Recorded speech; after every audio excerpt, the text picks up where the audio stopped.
Today we are having also an amazing speakers. And I don't know if you know that today is 11th of June. And today is the peak of the full moon, strawberry moon. There will not be another one until 2043.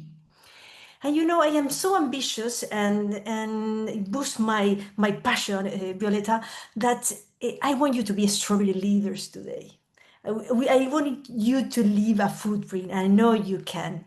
I hope we could continue in the momentum that we are having of inspiration, and we don't have to wait until 2043 to another gathering.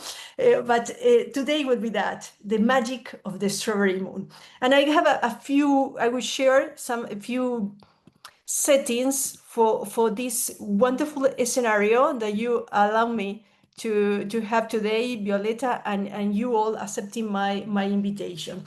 Today in this webinar, it would be the search of a 5.0 leadership. It's very ambitious, isn't it?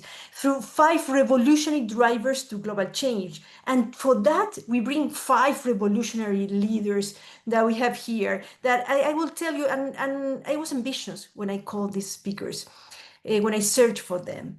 And these people are not only commitment to a serious, a formal, and a revolutionary, as I say, work, but also they are committing to their communities. They're here just because they wanted to get inspired, just because they trust on me or trust on Violeta, but they are there to make a difference. And this is what we need in terms of leaders. This is part of the change. And these 5 drivers, represented by 6 different speakers, will be on art, innovation, AI and ethics, civil society, and education.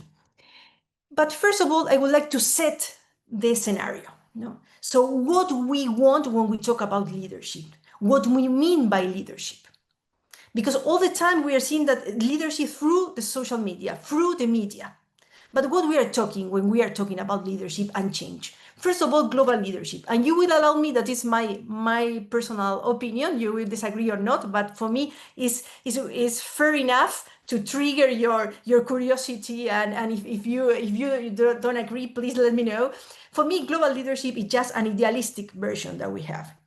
A global leader means that the influence. We see wars. I don't have to tell you which wars we are in the world, so we know it. There are global leaders. They claim for a global peace, but they don't impact. So they're not global leaders, because a global leader means that you impact in your area of work. You cannot have an impact, so you are not a global leader. Multilateral leadership, that is more realistic, isn't it? We have different leaders in different regions that defend BRICS, that defend Europe, that defend the Western, that defend, no? So this is the point. We don't have an accountability system. So they are all in their own compartment. And this is what I put this in movement, no? Because community leadership, this is what we are doing today. And this is civil society. This is the true future, because this is, you know why? Because this is the one we can change. And this is what is tangible, what is transparency, what is accountable. And in the individual leadership is the same, because it's part of the community. So it's time for self-responsibility. It's time to feeling alone and accept the challenge to feeling alone and go ahead. So that's why it's so important to bring on stage what is education. Education for resilience, education for taking responsibility and make an impact. So community leadership is, for me, the big one. So this piece of cake is what I consider it should be. It's an idealistic version of what would be a change on leadership. For me, it had to be half of or almost half have to be on community leadership. Leaders have to reinforce the structures and their action locally. Then we have some part of individual, that it could be in the second place. So we need more individual leadership, maybe not the one we are having now. You see, for example, owners of Apple, of I don't want to say business companies, but there are many leaders that are individual leaders representing their private sector, their private business, that they really change, not because of their influence, just because they impose a new agenda. So we need accountable on that individual leadership. And then multilateral and global, that I think if for the next 3 decades, I'm sure global leadership, it would not be the most important leadership, because we cannot measure how we measure ethics, because that is the center of this webinar, how we measure ethics at global level, multilateral, community, and individual. Then we have it. Here we have ethics. We could measure what is at community level. And for this webinar, this is for us the way we could develop these thoughts. That is an ethics-centered system where we mainstreaming these cross-cutting pillars: art, innovation, civil society, education, AI, and ethics, for a new leadership based on ethics.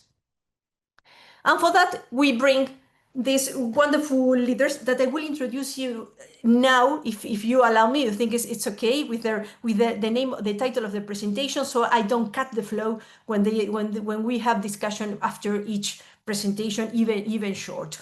So we are going to go on that line, on that order. We are going to start with art. You know the definition of art: the conscious use of skills and creative imagination. So you know how important is art as a tool to provoke thoughts, empathy, passion, and of course change, because this is why we are here. So we are going to use that, and we are going to make art, or we are going to try at least to make art of this webinar. And for that, we bring a wonderful professional, that is Natasa Kraljevic. I know that the people who that region, they correct my pronunciation, so you could repeat it in the correct version. She will talk about leadership in arts in contemporary work.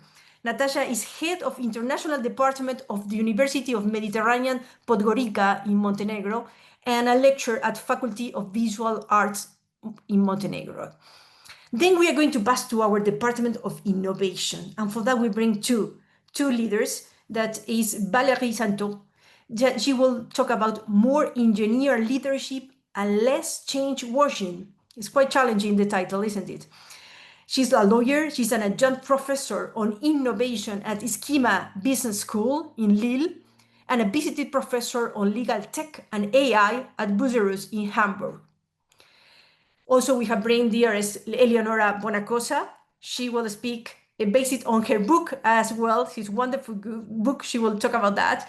From leadership to teamship, the power of the human factor in leadership 5.0.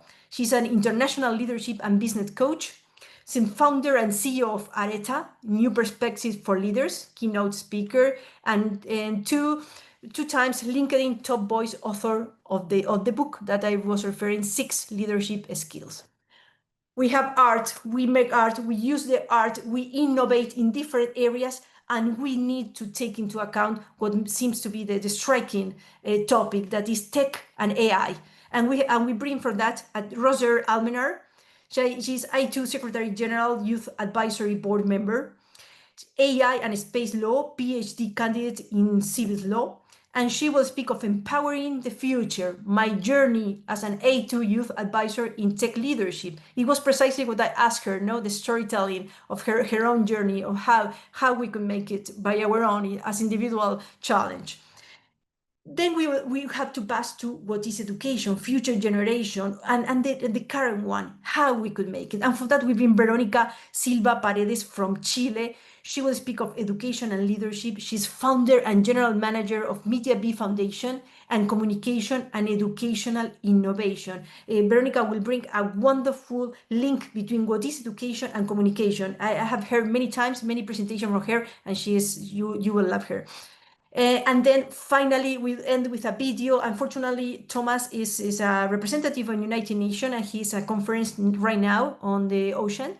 So he sent a wonderful video on participatory research and leadership. After we have art, education, innovation, tech, but the methodology. Which kind of methodology we need. So participatory research would give us light on that side. Thomas is representative, as I say, to United Nations Special Consultative Status. He's a founder of Objective Designs International, expert for the United Nations Bureau Harmony with Nature in Geneva, and Foundation for the Future with the Geneva Forum.